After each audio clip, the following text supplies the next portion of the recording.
Covid ಎಲ್ಲ ಆಯಿತು. ಶ್ರೀರಸ್ತು ಮಾತುಕತೆ ಸ್ಟಾರ್ಟ್ ಆಯಿತು, ಬಟ್ ಕೋವಿಡ್ ಬಂದ್ಬಿಡ್ತು.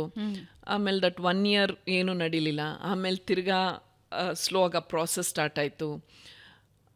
ಫಸ್ಟ್ ಅದೇನದು ಪ್ರೊಮೋ ಶೂಟ್ ಆ ಥರ ಪೈಲಟ್ ಎಪಿಸೋಡು ಅದೇನೋ ಮಾಡಿದಾಗ ಫಸ್ಟ್ ಡೇ ಶೂಟಿಂಗ್ ಹೋಗ್ಬಿಟ್ಟು ಬಂದು ಅಯ್ಯೋ ಯಾಕೆ ಹೂ ಅಂತಂದೆ ನಾನು ಅನ್ನೋದೆಲ್ಲ ಬಂತು ನನಗೆ. ಆಮೇಲೆ ಸೆಡ್ ಇಲ್ಲ ನಂಗೆ ಟೈಮ್ ಬೇಕು ಅಂದೆ.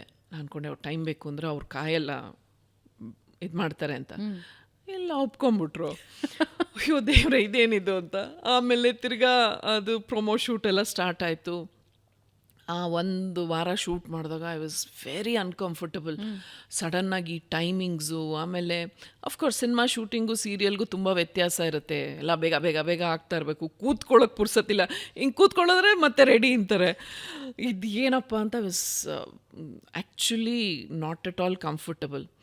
ಬಟ್ ಹೋಗ್ತಾ ಹೋಗ್ತಾ ಹೋಗ್ತಾ ಒಂದು 1 or 2 months ಆಗೋದ್ರಲ್ಲಿ ಯಾವ ಥರ ಚೇಂಜ್ ಆಗೋಯ್ತು ಅಂತಂದರೆ, ನಾನು ಮುಂಚೆ ಎಲ್ಲ ಟೈಮೆಲ್ಲ ಸಿಕ್ಕಾಬಿಡೆ ಸ್ಪೆಸಿಫೈ ಮಾಡಿದ್ದೆ. ನಾನು 9 to 6 ವರ್ಕ್ ಮಾಡೋದು.